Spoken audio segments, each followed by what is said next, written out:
Boa noite, pessoal. O meu nome é Gabriela. Hoje eu tô aqui junto com Dedicação Delta para trazer para vocês algumas questões de direitos humanos voltadas para o concurso de delegado de Minas Gerais, que vai ser organizado e aplicado pela banca FGV, com o intuito justamente de que os candidatos possam captar melhor o estilo da banca FGV, perder o medo dessa banca aí que é tão falada e também ter um olhar mais acurado para o seu estudo teórico daqui para frente nessa reta final. E por isso eu já gostaria de pedir para que vocês deixem um like nesse vídeo, se gostarem, se inscrevam no canal do Dedicação Delta, inclusive para que vocês continuem assistindo essa maratona de questões que ainda não terminou, para que justamente todos os candidatos tenham acesso aí ao estilo da banca FGV e possam se preparar melhor. Bom, nesse sentido, entrando um pouco já no edital de delegado de Minas Gerais, por mais que tenha sido feito um alarde muito grande na troca da banca da FUNMARC para a FGV, o edital é idêntico ao de 2021. Pelo menos na disciplina de Direitos Humanos, nenhuma mudança foi feita. É um edital muito enxuto, e isso não é tão bom porque deixa uma margem para que a banca possa cobrar qualquer coisa. Inclusive, nenhum tratado internacional de direitos humanos é especificamente mencionado. Então, qualquer tratado do qual o Brasil faz parte pode ser cobrado e foi cobrado em 2021 e provavelmente vai ser cobrado novamente nesse novo concurso. O único termo específico, diferente, que está presente nesse edital, que é enxuto, é pequenininho, na disciplina de Direitos Humanos, é a Agenda 2030. Por isso eu trouxe algumas questões para a gente trabalhar esse diploma internacional e conseguir sair na frente aí com alguns conceitos mais basilares e alguns conceitos chaves a respeito da Agenda 2030. Fora isso, a gente vai se basear aqui nas últimas provas em que a FGV cobrou a disciplina de Direitos Humanos, principalmente o edital de oficial da Polícia Militar do Rio de Janeiro e de delegado de Santa Catarina, que foram aplicados esse ano e que guardam muitas similitudes com a prova de delegado de Minas Gerais. Então, sem mais enrolação, vamos para a primeira questão. E lendo o enunciado vai ficar um pouco maçante, um pouco cansativo, como todo estudo de questão acaba sendo, mas é também necessário para que a gente pegue malícia de fazer prova. Às vezes a gente está com muito conteúdo na cabeça e não tem a malícia da prova, não sabe entender que às vezes a gente tem que marcar menos errada aí, como muito concurseiro gosta de falar. De toda forma, vocês podem, inclusive, pausar também para pensar um pouco melhor sobre a resposta antes que eu passe para a resolução. O enunciado já traz um ponto do nosso edital, que é a população vulnerável. E ele começa falando o seguinte: preocupados com a crescente letalidade das forças de segurança de seus países, os Estados americanos entenderam por adequado formular um tratado internacional sobre direitos humanos com vista a mais bem tutelar a população mais vulnerável, como, por exemplo, em situação de rua, LGBTQIA+, negra, pobre, indígena, prevendo sim, inclusive, a responsabilização do Estado. O presidente da República, sem a participação do Congresso ou dos chefes dos executivos estaduais, celebrou esse tratado e fez uma reserva quanto à aludida responsabilização do Estado brasileiro em caso de descumprimento das respectivas regras.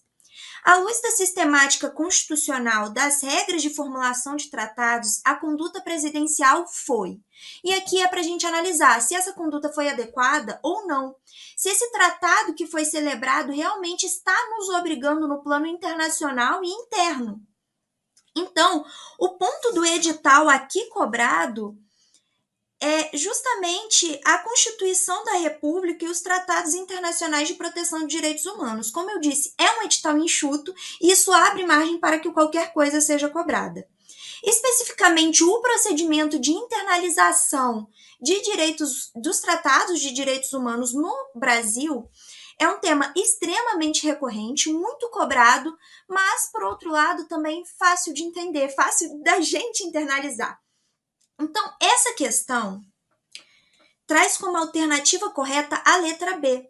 dizendo que a conduta do presidente foi equivocada porque desrespeita o princípio da separação e da harmonia entre os poderes.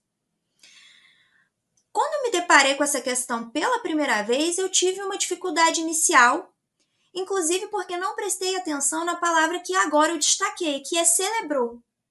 Seria diferente aqui se a questão estivesse nos dizendo que o presidente assinou, aderiu ou subscreveu o tratado. Porque a primeira fase de internalização é justamente com esse aceite precário dado pelo presidente da República.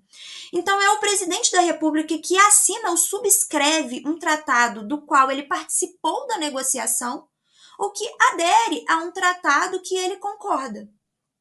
Mas para que esse tratado faça realmente obrigar o Brasil no plano interno e no plano internacional, é necessária a participação congressual. Ou seja, é preciso que isso passe pelo crivo do Congresso Nacional.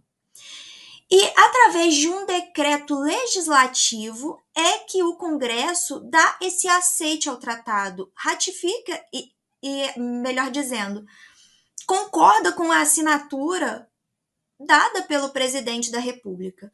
Posteriormente, para que o Brasil se obrigue no plano internacional, é necessária a ratificação do presidente da República e, por fim, a promulgação de um decreto presidencial.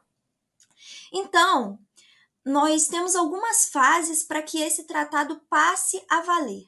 Negociação e assinatura, feitas pelo presidente da República, que é o chefe de Estado, é o único chefe do Poder Executivo que cumula a função de chefe de governo e de Estado e, portanto, representa a República Federativa Brasileira no plano internacional perante os demais estados e, por isso, é ele que assina os tratados internacionais.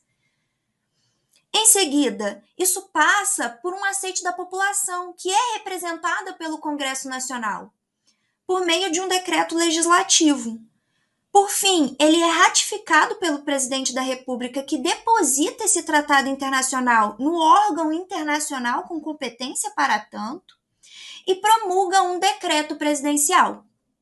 Sobre essa última fase, grande parte da doutrina que ensina sobre direitos humanos discorda de que ela seria necessária, mas o STF continua explicitando que ela é sim necessária e que o decreto presidencial confere publicidade ao tratado internacional e ainda segurança jurídica.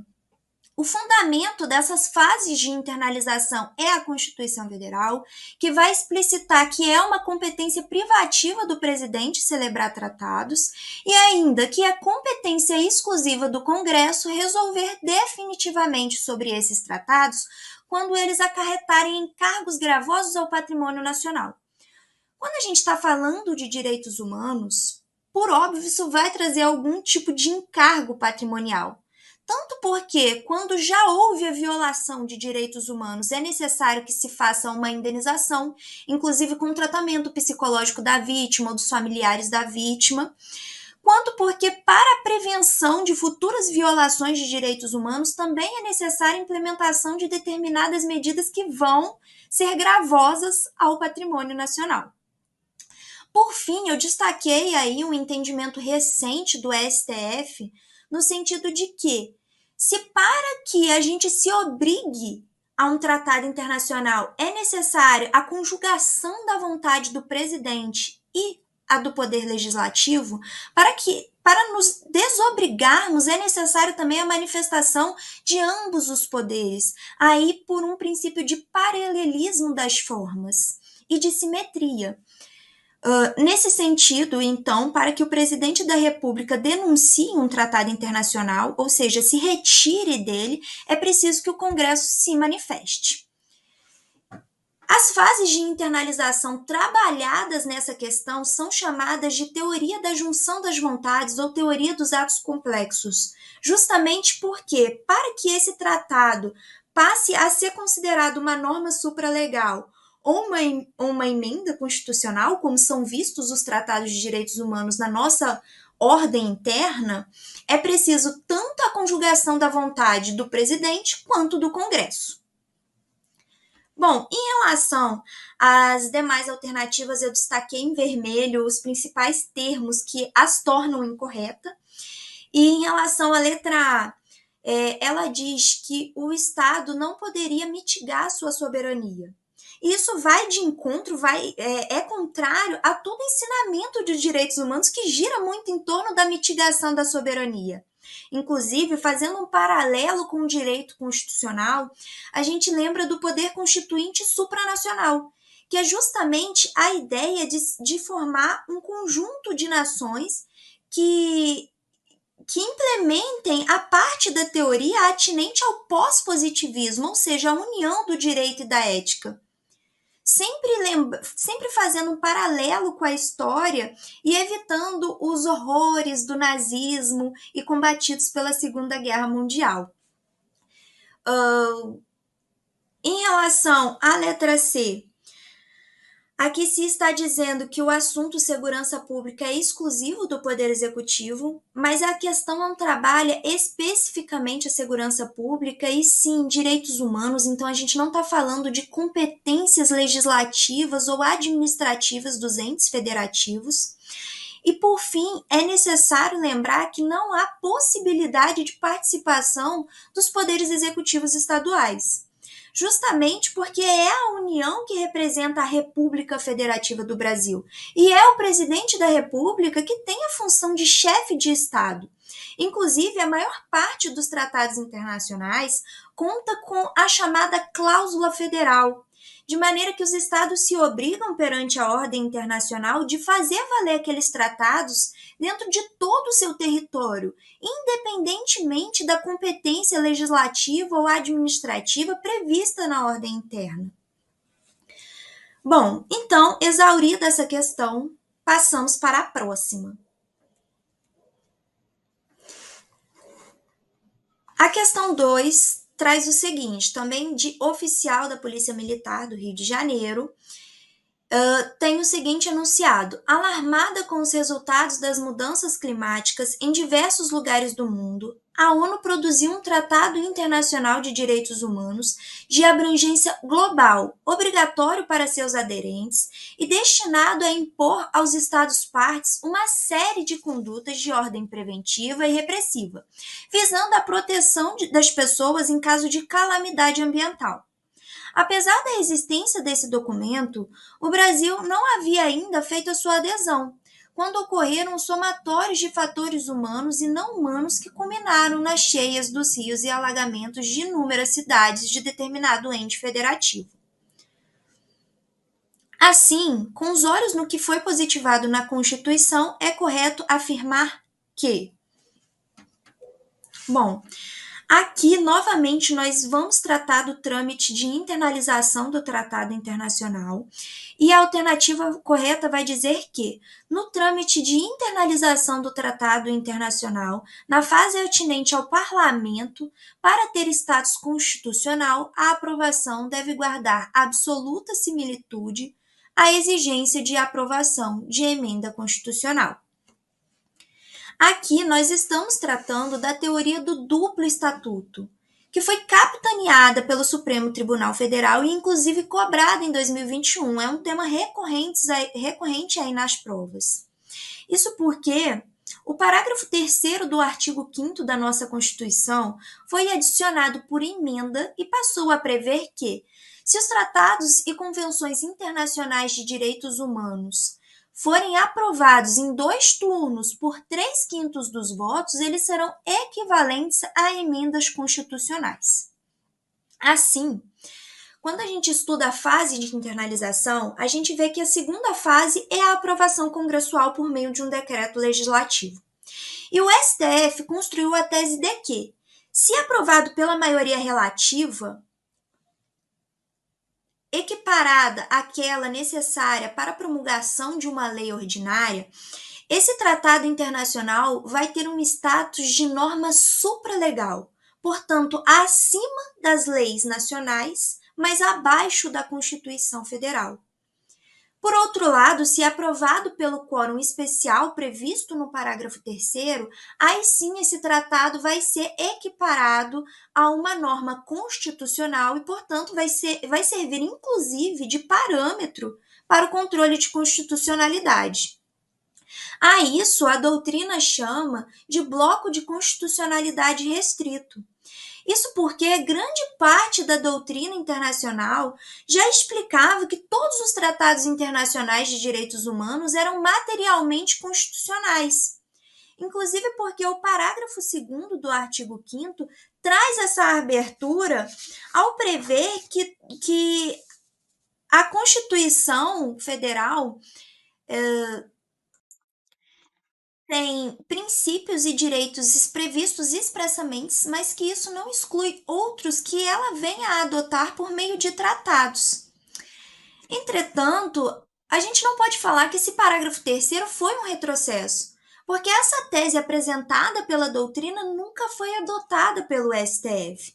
Então, o parágrafo 3º representa, sim, uma interessante novidade.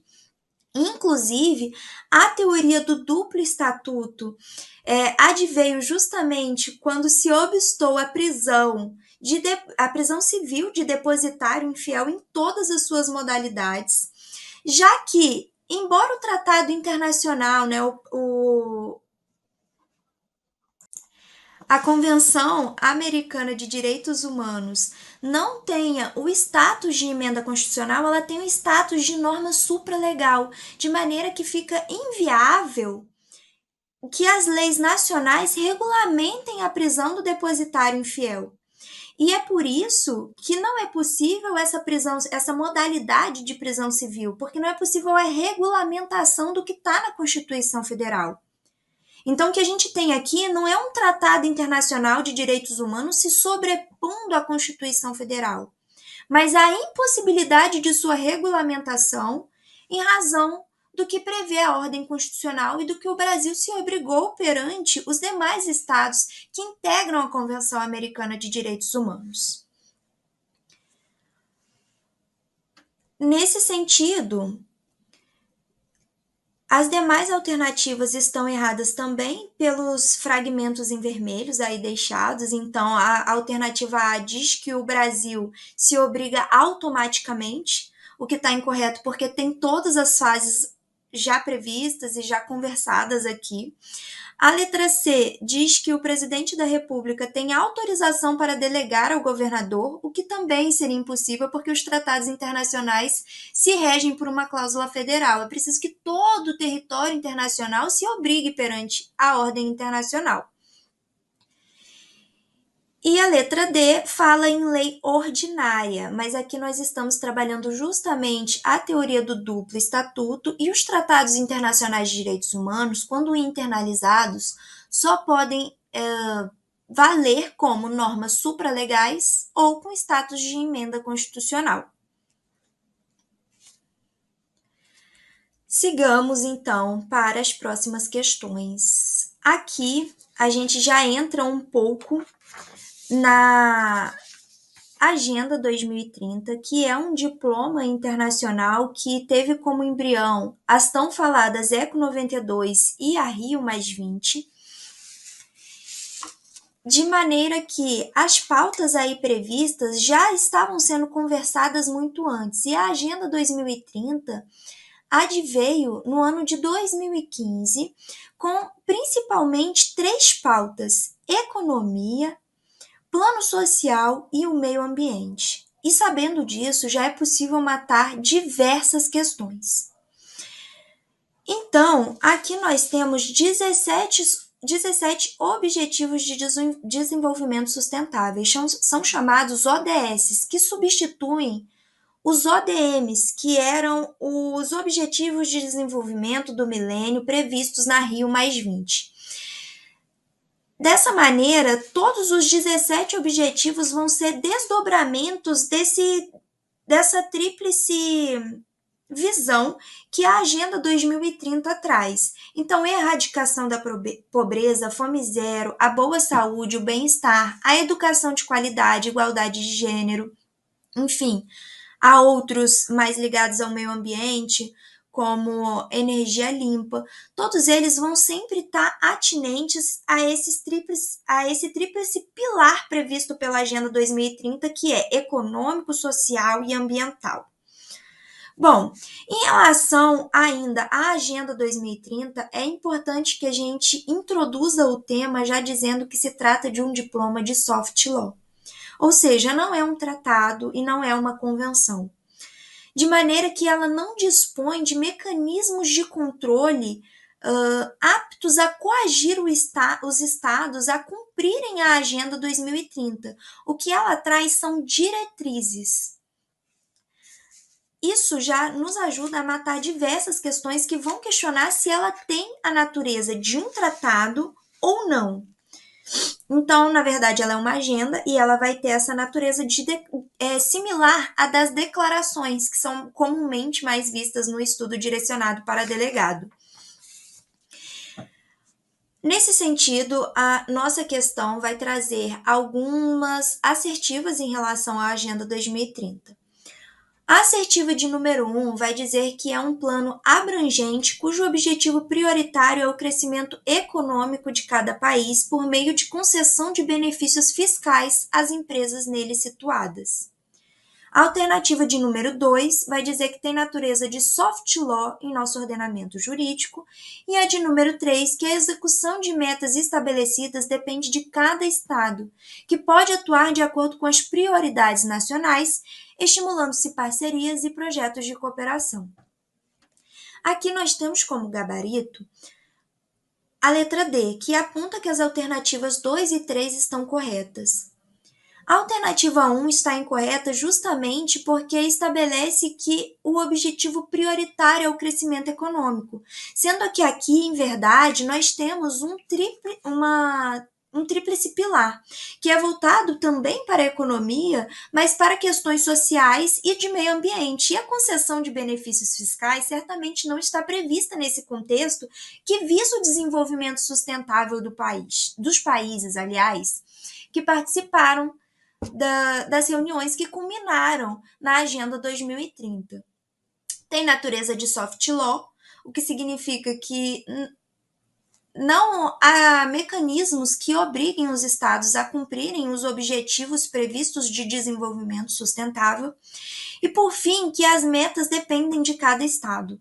E esse ponto é importante porque as metas devem ser, conforme o texto trazido pela Agenda 2030, as metas devem ser cumpridas de acordo com as necessidades internas de cada país. É lógico que cada estado vai estar mais necessitado de se desenvolver em um determinado pilar. Entretanto, eles se desenvolvem de forma cooperada e contando com o auxílio um do outro. Aí a gente já passa para a próxima questão, que também vai trazer a Agenda 2030 como temática. Aqui,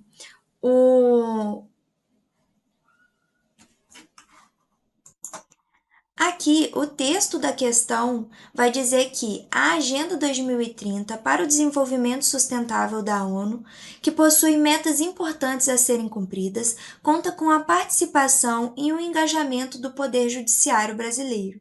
E acerca do tema, assinale a alternativa correta.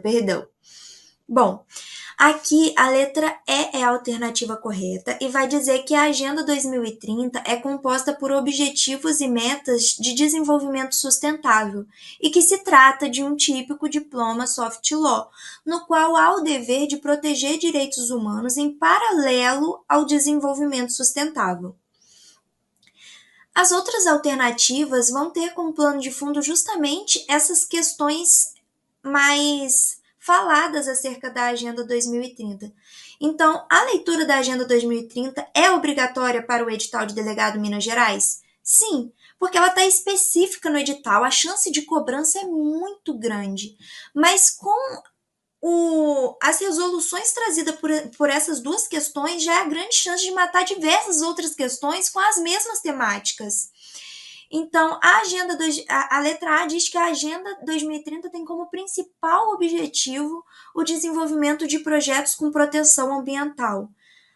Aqui, o equívoco está justamente em ignorar os demais pilares da Agenda 2030.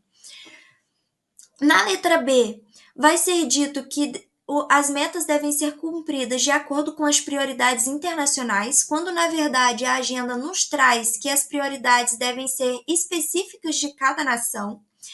E a letra C, que energia limpa e saúde foram retirados da Agenda 2030, quando na verdade são Objetivos de Desenvolvimento Sustentável, chamados aí ODS. Por fim, a letra D diz que há uma impossibilidade de executar os projetos e ações em parceria, quando, na verdade, todo o texto da Agenda 2030 sugere que os países devem se unir nesse propósito e devem criar mecanismos de cooperação mútua.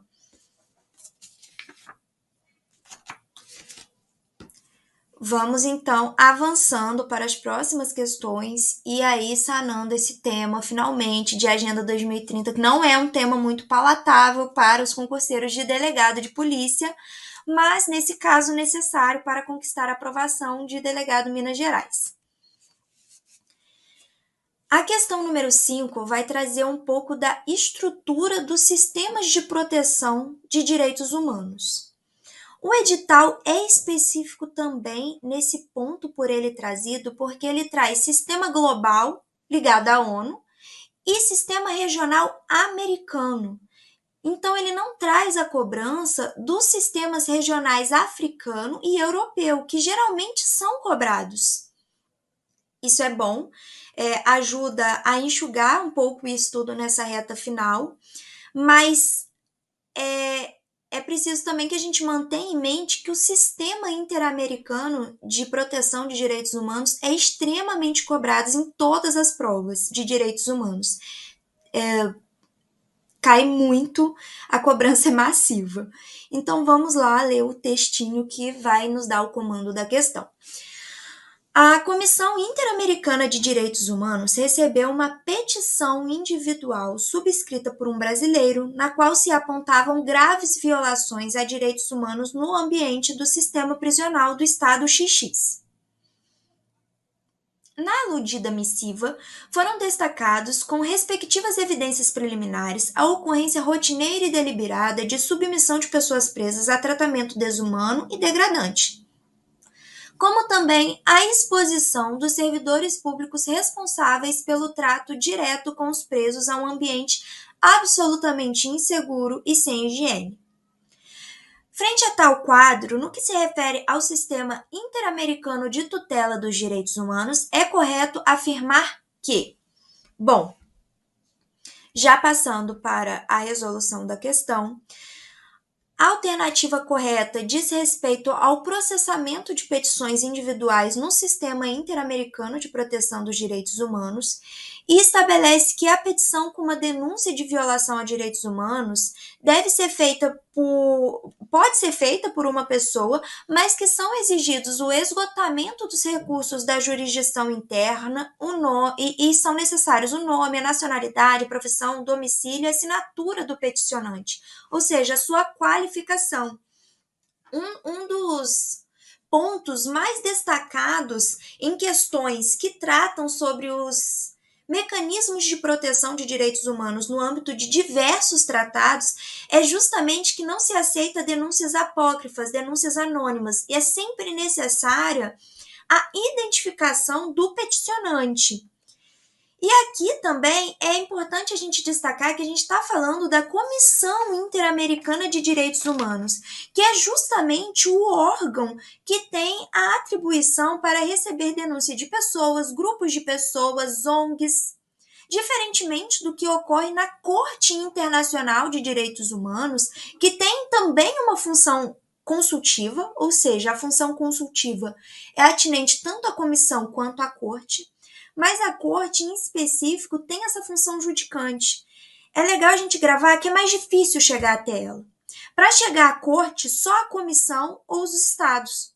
Já para chegar na comissão, qualquer um pode fazê-lo, desde que cumpra os requisitos previstos na Convenção Americana de Direitos Humanos. Dessa maneira, o que a comissão faz é tentar evitar que aquele caso chegue a ser julgado. A comissão tenta encontrar uma solução amistosa naquele conflito que lhe é apresentado. Inclusive, para que a petição seja apresentada à comissão, é necessário o esgotamento dos recursos internos. Isso porque, sempre que a gente estiver falando de proteção dos direitos humanos no âmbito internacional, a gente tem que entender que esses sistemas são subsidiários. Por mais que esses sistemas, de alguma maneira, mitiguem a soberania nacional, a soberania ainda existe, ainda é preponderante. Então, em primeiro lugar, pretende-se resolver aquela demanda na ordem interna. E somente se o Estado demonstrar sua completa ineficácia diante dessa demanda é que se é possível chegar a essas cortes internacionais. Em segundo lugar, é necessário que a submissão seja feita dentro de um prazo, e esse prazo é de 6 meses a partir do conhecimento da violação do direito, a identificação do peticionante e a narração precisa dos fatos e das suas provas. Inclusive, por falta de provas, a comissão arquiva o caso, sem sequer solicitar informações ao Estado para averiguar se de fato houve violação a direitos humanos. Bom, ainda em relação a esses sistemas, apresentando um conceito mais inicial para que a gente possa delinear bem a convivência entre o sistema global, representado principalmente pela ONU, e o sistema interamericano, representado principalmente representado no nosso caso pela Organização dos Estados da América, é preciso a gente entender que os dois convivem pacificamente, os dois funcionam, e é possível chegar aos dois. Mas que, se a ordem internacional e as cortes internacionais já são subsidiárias em relação à soberania estatal, ainda mais o sistema global. Isso porque o que a doutrina vem explicando é que os sistemas regionais têm maiores condições de lidar com determinadas demandas, porque eles se adequam melhor às culturas das nações, já que estão englobadas ali em cada continente. Bom, ainda sobre o sistema interamericano, sempre que a gente estiver focando no estudo do sistema interamericano, a gente vai estar falando principalmente da Convenção Interamericana de Direitos Humanos, porque foi ela que criou a Corte Internacional de Direitos Humanos no âmbito americano e ainda delineou bem e melhor as funções da Comissão Interamericana de Direitos Humanos. Mas a gente tem embriões, a gente tem a Carta da Organização dos Estados Americanos, que formou essa organização e trouxe os seus objetivos, a sua estrutura e as suas regras e criou a Comissão Interamericana de Direitos Humanos. Nós temos uma Declaração Americana de Direitos Humanos, que é soft law por ser uma declaração e muito parecida com a DUDH. E por fim, após engatinharmos muito, é que a gente chega na convenção, que vai delinear de forma fechada as funções da comissão e a forma de processamento dessas denúncias, mas também vai criar a Corte Americana de Direitos Humanos com essa função judicante e com mecanismos específicos para obrigar os estados ao seu cumprimento, certo? Esse tema despenca. A priori, ele parece pouco palatável, mas a gente vai se acostumando e a gente vai entendendo que vários diplomas existem e às vezes parecem estar tratando do mesmo tema, mas porque para a gente chegar a um diploma que consegue obrigar estados a cumprirem, a se subjugarem às suas regras, a gente precisou de muito. Então, primeiro foi preciso a Carta da Organização dos Estados Américas, que fixou os seus objetivos e que uniu esses estados. Posteriormente, a gente conseguiu uma declaração de direitos que delineou determinados objetivos, mas ainda era ali uma soft law. E só então a gente consegue promulgar a Convenção Americana de Direitos Humanos, que vai contar com mecanismos específicos de coerção desses estados-partes. e, inclusive, cria uma corte com essa função judicante para analisar demandas de casos em que os direitos previstos na convenção tenham sido violados. Tanto é assim que alguns Estados-partes que integram a Organização dos Estados da América não celebraram a convenção, não aderiram à Convenção Americana de Direitos Humanos. De maneira que eles podem sim passar pela Comissão de Direitos Humanos, já que ela foi criada Carta da OEA, mas eles não chegam a ser julgados pela Corte Interamericana de Direitos Humanos porque eles não aderiram à CAD. Então, assim a gente vai delineando melhor, entendendo melhor como esses sistemas convivem e atuam na prática. Bom, essa questão é um pouco mais palatável. A gente sai dessa temática de sistemas de proteção e a gente passa para trabalhar grupos vulneráveis e a proteção deles e a evolução que os direitos humanos proporcionou no que concerne a essa temática. E, inclusive, foi cobrada em 2021 questão similar que também trabalhava os direitos das pessoas com deficiência e agora foi cobrado em 2024, recentemente, na prova de oficial da PM do Rio. Bom, vamos ler o comando da questão. Existe estimativa de que as pessoas com deficiência sejam aproximadamente 10% da população mundial. Estudos indicam que a maior parte das pessoas com deficiência encontra-se vivendo na pobreza. Correlacionam-se os temas de deficiência e pobreza. Pessoas com deficiência tendem a ser mais pobres por conta da discriminação e da marginalização. Pessoas pobres, por causa dessa condição, têm grandes chances de adquirir alguma deficiência ao longo da vida. Sobre o tema, na perspectiva internacional e nacional, constata-se.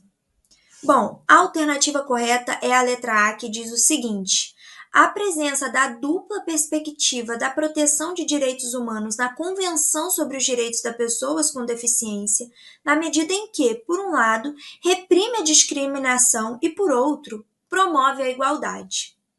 Bom, aqui nós estamos trabalhando com um tratado internacional específico e atinente ao sistema global de proteção de direitos humanos, que é a Convenção sobre os Direitos das Pessoas com Deficiências. Nós temos uma convenção equivalente no sistema regional, que é a Convenção Interamericana para a Eliminação de todas as formas de discriminação contra as pessoas portadoras de deficiência. Bom, a convenção do âmbito regional é mais desatualizada e, portanto, a chance de ser cobrada é bem menor, já que a convenção do sistema da ONU é mais atualizada e condiz com o modelo atual que explica a deficiência, que é o modelo social.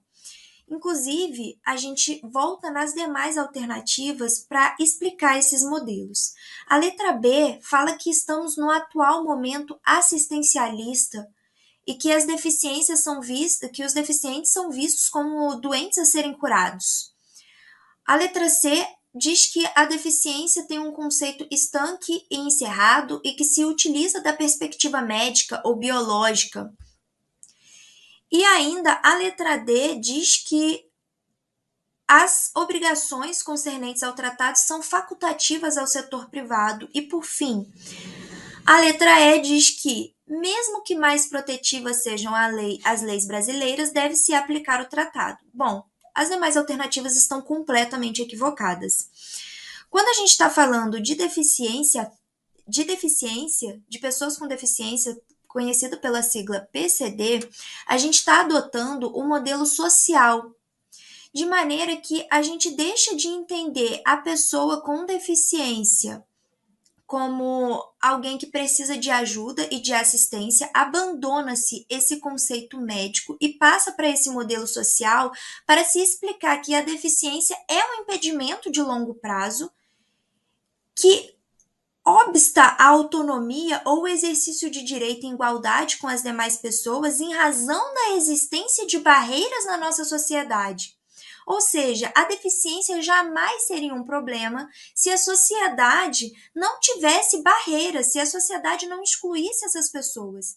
Então, as pessoas com deficiência devem ser vistas e são pessoas autônomas e portadoras de todos os direitos, e são essas barreiras sociais, arquitetônicas, urbanas ou de tratamento que devem ser eliminadas para que a deficiência deixe de ser um problema.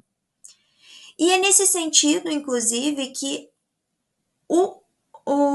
a Convenção Internacional sobre os Direitos da Pessoa com Deficiência, que estamos tratando agora, que também é chamado de Convenção de Nova York, o seu protocolo facultativo e o Tratado de Marrakech, que trata do acesso a obras publicadas para pessoas cegas com deficiência visual ou outras dificuldades, foi internalizado no Brasil pelo quórum especial, ou seja, hoje elas têm status de emenda constitucional, junto à Convenção Interamericana que trata do racismo. Ainda sobre essa questão, é necessário que a gente destaque principalmente a alternativa E. Isso porque a alternativa E trata do princípio pro homine, que inclusive foi cobrado na prova de delegado de Minas Gerais de 2021, que tratava sobre a interpretação das normas de direitos humanos. Sempre que a gente estiver falando de direitos humanos, o princípio pro homine se aplica, ou seja, em conflito de normas deve ser aplicada aquela que for mais protetiva. Então, mesmo que a gente tenha uma convenção que trate sobre as pessoas com deficiências, e como a gente já viu, até ultrapassou conceitos errados que estavam numa convenção anterior, que era interamericana, se a lei brasileira for mais benéfica e trouxer uma maior proteção, promovendo de maneira mais eficaz a igualdade e reprimindo também a discriminação, é ela que deve ser aplicada. E assim a gente entende todas as normas relativas aos direitos humanos em relação a todos os grupos vulneráveis, mas também em relação a toda e qualquer proteção fornecida pelos diplomas internacionais. Bom, seguindo, vamos finalmente entrar nas questões cobradas de direitos humanos de delegado de Santa Catarina. E aí, reafirmando que são questões da FGV com muita pertinência temática, que realmente estão avaliando o conhecimento, que não estão tentando derrubar o candidato por meio de pegadinhas ou de previsões muito específicas contidas em determinados tratados. Então, está sendo bom de trabalhar, inclusive, a prova de delegado de Santa Catarina na disciplina de Direitos Humanos veio muito boa. E como a prova de delegado de Santa Catarina veio logo depois da de São Paulo, e a de São Paulo tem uma cobrança de direitos humanos mais voltada para cada especificidade de cada tratado. Foi uma prova que surpreendeu, e quem acertou todas teve a oportunidade de se lançar na frente nessa prova, justamente por isso. Então, direitos humanos é uma disciplina que pode tirar todo mundo da lama. É uma disciplina mais palatável, que muitas vezes você trabalha com conceitos interpretativos, e pelo estilo que a FGV tem demonstrado, a leitura dos tratados e uma noção geral daquilo que eles visam implementar nos Estados partes é suficiente para se resolver as questões. E aí, reafirmando isso tudo, chego nessa questão de número 7. O comando é o seguinte: em fevereiro do corrente ano, integrantes da milícia Alfa mataram a tiros 3 integrantes da Organização para o Tráfico de Drogas Beta. João, morador da rua na qual ocorreu o fato criminoso, é a única testemunha ocular do crime. Suspeitando que João poderia reconhecer os autores do crime, o chefe da milícia Alfa, junto com seus capangas, o intercepta na rua e o leva para um galpão abandonado, onde iniciam intensos atos de torturas, com ameaças de morte de familiares e sofrimento físico. Após ser liberado pelos criminosos, João, atordoado e cambaleante, é abordado por integrantes da polícia militar sob a alegação de se encontrar em atitude suspeita. A vítima não explicou sua situação por medo de ser morto pela milícia caso delatasse seus torturadores.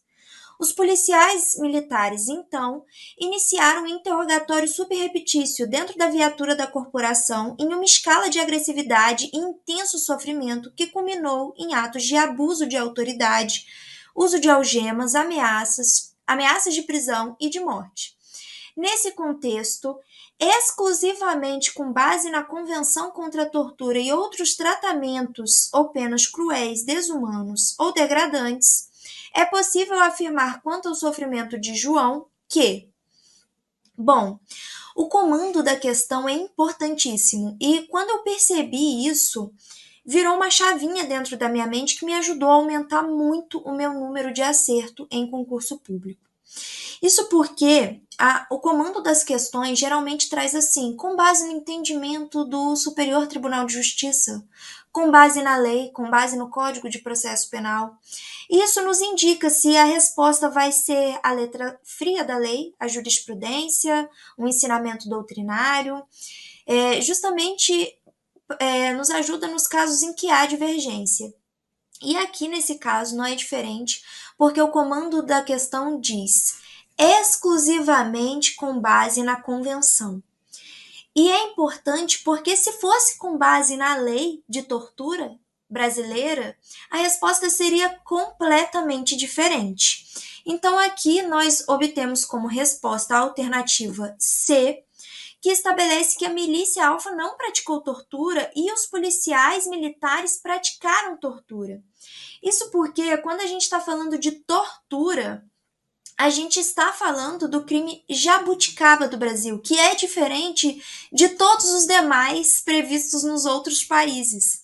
Afinal de contas, as duas convenções que tratam sobre tortura e que o Brasil aderiu, né, tanto a Convenção Interamericana quanto a Convenção do âmbito global, no âmbito da ONU, pratica tortura, ou seja, é um crime próprio, pois pratica tortura somente o funcionário público ou aquele que esteja fazendo as vezes do Estado. Aqui no Brasil, trata-se de um crime comum, qualquer um pode praticar, diferentemente do que está previsto nessas convenções. E é por isso que nós falamos que a tortura representa no Brasil um crime jabuticaba. Além disso, é preciso também a gente observar que as convenções que tratam sobre a tortura são muito parecidas entre si, e aí entra o que eu estou falando de serem questões das questões recentemente cobradas pela FGV avaliarem conhecimento e não tentarem derrubar o candidato, porque elas poderiam pegar detalhes de cada convenção para nos confundir, mas não é isso que tem sido observado. E aí, a tortura é explicada por esses diplomas como métodos tendentes a anular a personalidade da vítima ou diminuir a sua capacidade física ou mental, ainda que não causem dor física ou angústia psíquica. Esses termos são extremamente específicos e na leitura dos tratados internacionais atinentes é importante que a gente se atente a esses termos que podem nos alavancar, que podem nos ajudar e denunciar a questão. Porque, por exemplo, se a gente estiver falando de ato tendente a anular a personalidade, a gente já pode sacar desde então que estamos falando justamente de tortura. E isso nos ajuda a matar muitas questões. Inclusive, as convenções relativas à tortura é que determinaram também que na nossa lei nacional fosse prevista uma hipótese específica de extraterritorialidade incondicionada para além daquela trazida no nosso Código Penal. Isso porque a lei vai especificar que a lei de tortura vai se aplicar, ainda que o crime não tenha sido cometido no território nacional, se a vítima for brasileira ou se o autor do fato se encontrar no nosso território. E é justamente o que as convenções emanam de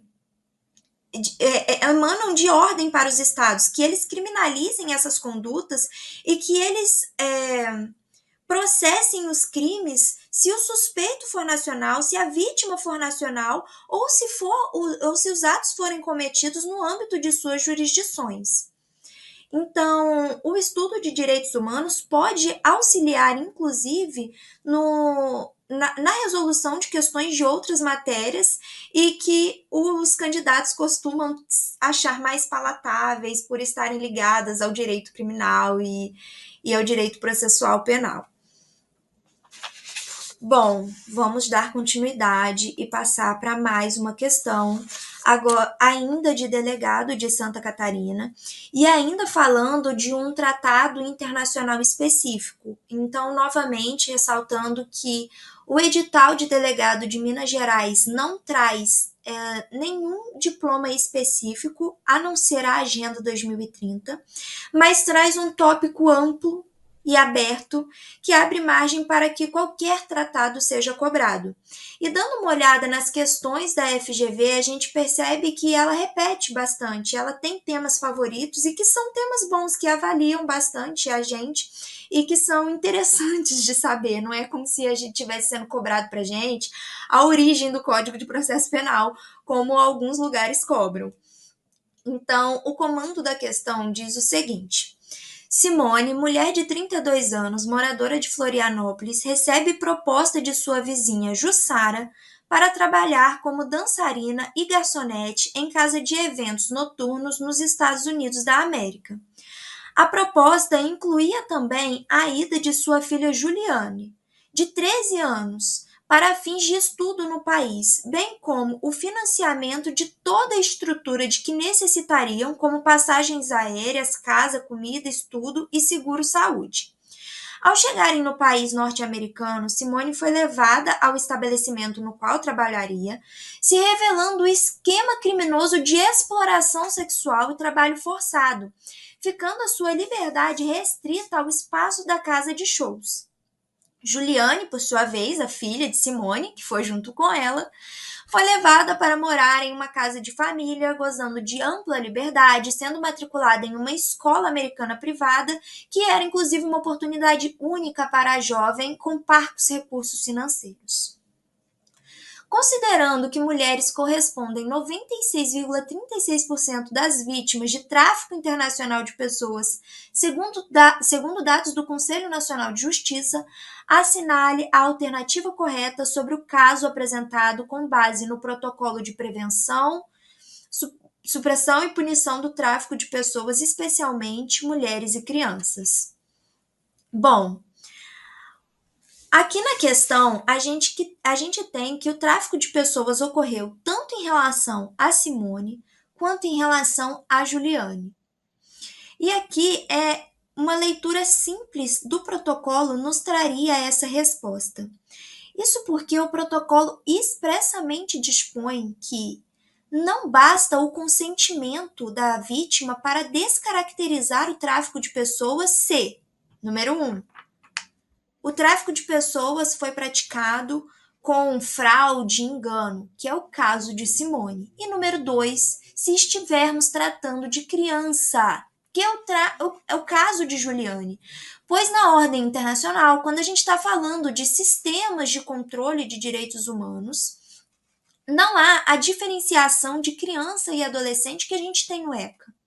E aí, esse protocolo expressamente estabelece que criança é todo aquele que seja menor de 18 anos.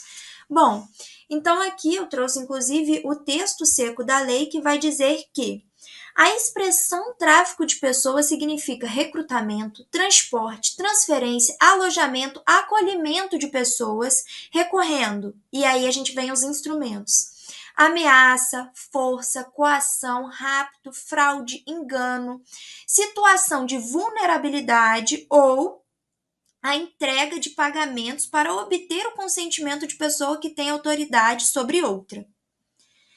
E aí, os itens desse protocolo seguem e estabelecem que o consentimento dado pela vítima será considerado irrelevante se qualquer dos meios referidos na linha A tiverem sido empregados.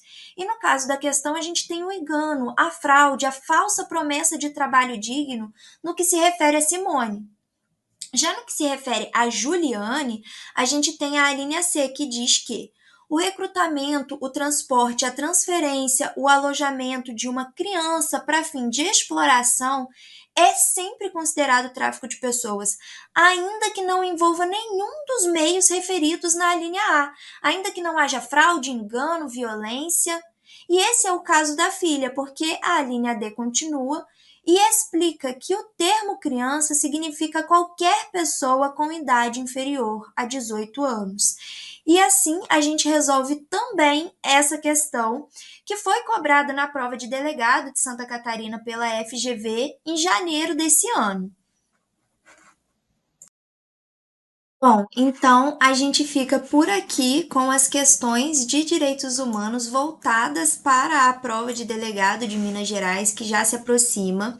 Eu espero que essas questões tenham um condão de revelar para o candidato aquilo que é mais importante na teoria que vai ser estudada na reta final, junto com dedicação delta, para que seja mais fácil para cada um de vocês analisar e dividir a atenção que vai ser dada no PDF e observar que essas questões e os temas trabalhados hoje vão se repetir nas demais questões que vocês forem fazer sobre o tema.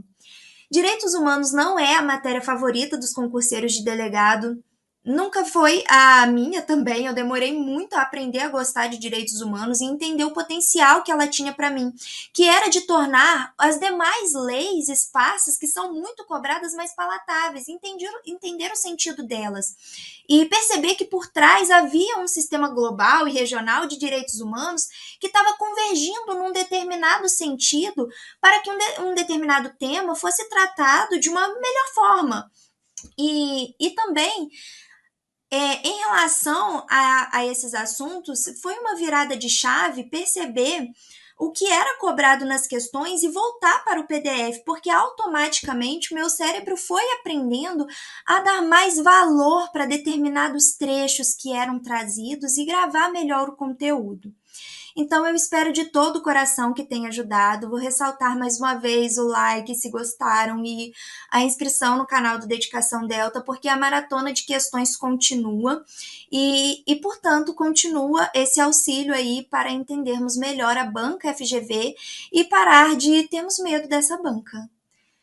Um beijo para todo mundo.